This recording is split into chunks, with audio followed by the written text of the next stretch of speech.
A keystone is the stone that locks things in place. Imagine a keystone in an arch. It's the strongest stone that holds all of the other stones in place, allowing the arch to exist. By deliberately and strategically developing a keystone habit, you're forming your own arch and setting yourself up for victory to get more wins in all of the priorities in your life. Ask yourself, what activity informed into a habit would have the greatest impact on your life? Where would you start? Professionally, would you try to get to the office earlier? Would you prospect more? Would you never hang up the phone without setting up clear next steps with each client? Would you always ask for referrals after a great client meeting?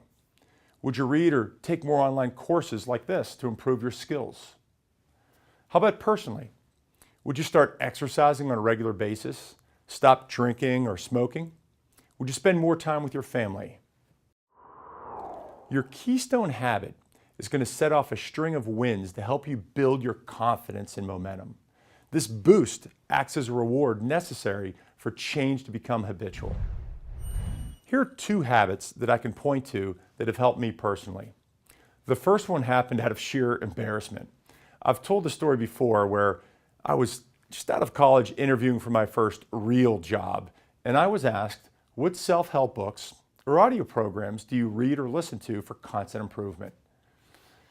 I didn't have a good answer, and I did not get the job. I made a promise to myself right then and there that this would never happen again.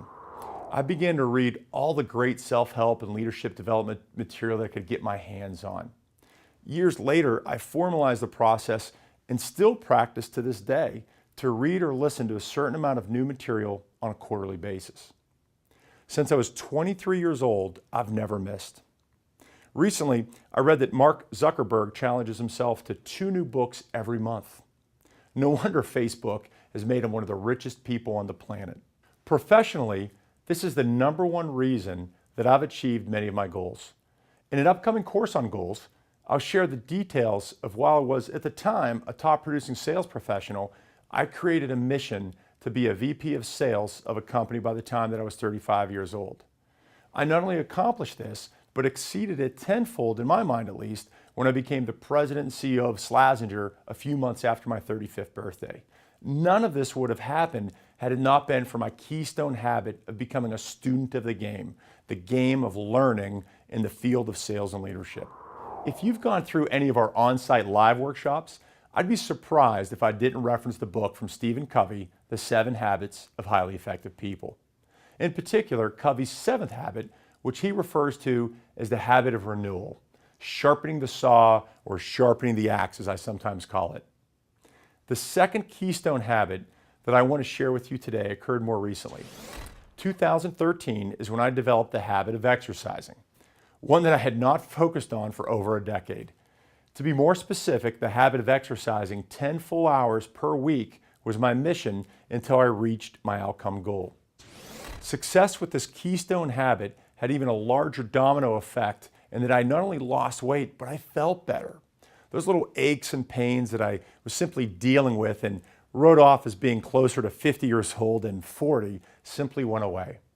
I never thought that I needed the rewards or compliments of my friends and family that noticed the change in my body, but I'd be lying if I didn't say the encouragement felt great. I hadn't had it in many years. I was healthier, in a better mood, more effective and more productive at work. I didn't mind the weekly travel from airplane to airplane as much. To this day, I'm simply shocked by the effect that this keystone habit of exercise has had on my entire life.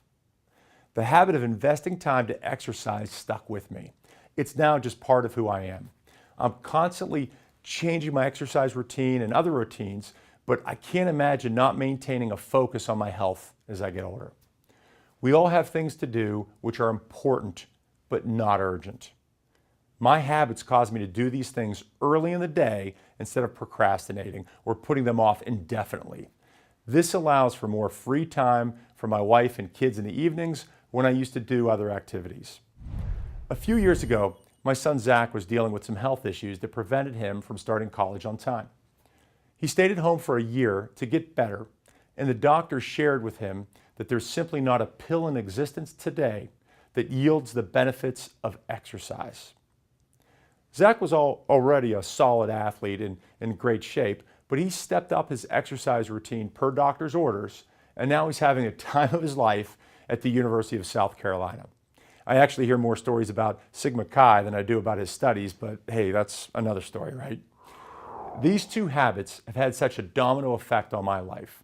We need to have the pig-headed discipline to commit to change, to fully commit to developing just one new keystone habit at a time and watch the ripple effect benefit you in so many ways. Keystone habits. I really encourage you to get more out of life, and developing your first new keystone habit will get you to your goals faster than anything else. Later in this course, we're going to have you complete an exercise that challenges you to identify and create your very own keystone habit. Good luck in creating yours, and good luck on this next chapter test.